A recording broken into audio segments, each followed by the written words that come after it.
لیکن جب آپ جاتے تھے ان کے پاس شروع میں لت سے، ایک تو ٹھیک ہے آپ کی اپنی ذاتی پوزیشن تھی، آپ نے گئے تو ایک ذرا ہے وہ رسپیکٹ یا ڈنڈا کہہ لیں یا جو بھی، بٹ ان کو یہ نہیں تھا کہ یار اچھا نہ ان کی بلڈنگ اپنی ان کی ہوگی تو ان کا انٹرسٹ کیا ہے؟ مطلب ٹھیک ہے فی سبیل اللہ یا اچھے کاموں کے لیے سارا، کہ ہم کنٹرول تو کچھ بھی نہیں دے رہے ان کو، تو یہ کیوں کرنا چاہ رہے ہیں؟ مطلب یہ آئی ایم شیور لوگوں نے سوال تو آپ سے کیا ہوگا، ورنہ تو یہ ہوتا ہے نا کہ چلیں آپ کی ایٹ لیسٹ بلڈنگ ہی اپنی بن گئی، کچھ تو آپ کے کنٹرول میں نا، اگر ڈی سی لت سے بدل گیا یا علاقے کے لوگ کہتے ہیں اب ہم نے نہیں کرنا، تو پھر تو آپ کو جتنا آپ نے کام کیا وہ تو پھر ختم کر کے آپ کو نکلنا نہیں پڑے گا وہاں سے۔ اچھا کچھ میرا خیال ہے یہ بھی میں کہوں گا کہ اللہ کی طرف سے کچھ ہوتا ہے نا، تو میں بڑا ضروری سمجھتا ہوں کہ یہ بھی بتانا کہ میں پہلی بار جب ملنے جا رہا تھا نا سیکٹری پنجاب سکولز کو، نام لے دیتا ہوں میں، عبد الجبار شاہین صاحب ان کا نام ہے، خود سکولز چلاتے ہیں اب بھی اور تب بھی چلاتے تھے تھل کے علاقے میں، اپنا جو ان کا ایریا ہے نا ایجوکیشن کے بڑے وہ ہیں۔ تو میں 2 دن کے لیے لاہور گیا ہوا تھا، میرے اسٹاف نے کیا تو میرا کہ سر وہ ہو رہا ہے یہ، تو میں نے کہا یار کیا مسئلہ کیا ہے، کیوں یہ ایسے ہے؟ تو اس نے بڑی ایک عجیب سی بات مجھے کی، اس نے کہا سر آپ 4 اسٹار ایڈمرل ریٹائر ہوئے ہیں، وہ تو گریڈ 20 کے افسر ہیں، وہ ان کے پاس جو آپ جن دنوں میں آپ ہیں نا وہ چیف منسٹر کے پاس ان کا میٹنگز ہے تو مشکل ہے، تو میں نے کہا یار میں چلا جاتا ہوں کوئی مسئلہ نہیں ہے۔ تو انہوں نے کہا سر وہ تو جونیئر، میں نے کہا یار کام میرا ہے۔ میں یہ اس لیے آپ کو سٹوری سنا رہا ہوں کہ جب میں جبار صاحب کے پاس گیا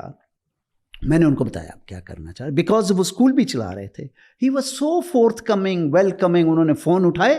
اسی وقت سب کو کہا یہ کرو یہ کرو، جو پہلے ہم کوشش کر رہے تھے تو کچھ رکے ہوئے تھے، تو اس کی وجہ سے ایک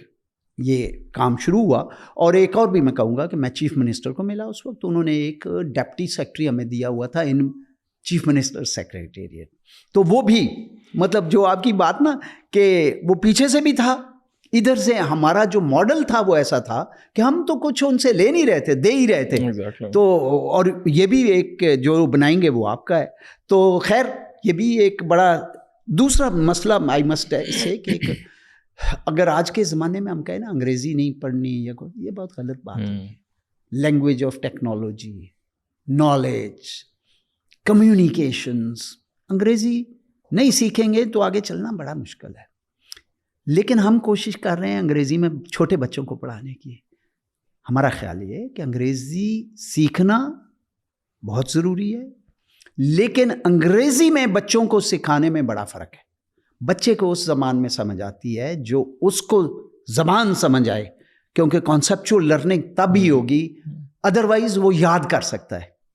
وہ سمجھ نہیں سکتا۔ تو اس کے اوپر ہم نے بڑا فوکس کیا، اور کیا کہیں یہ جو بعد میں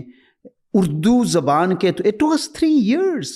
میں یہاں اس پہ نام ضرور لوں گا۔ ایک ہم ملے سبق فاؤنڈیشن ہے ادھر اسلام آباد میں، اقبال مصطفیٰ خان صاحب، انہوں نے امریکہ سے واپس آئے، انہوں نے ویڈیو اردو میں بنا کے انٹرنیٹ پہ اپلوڈ کر دیے، کوئی بھی دیکھے، کوئی فیس نہیں ہے۔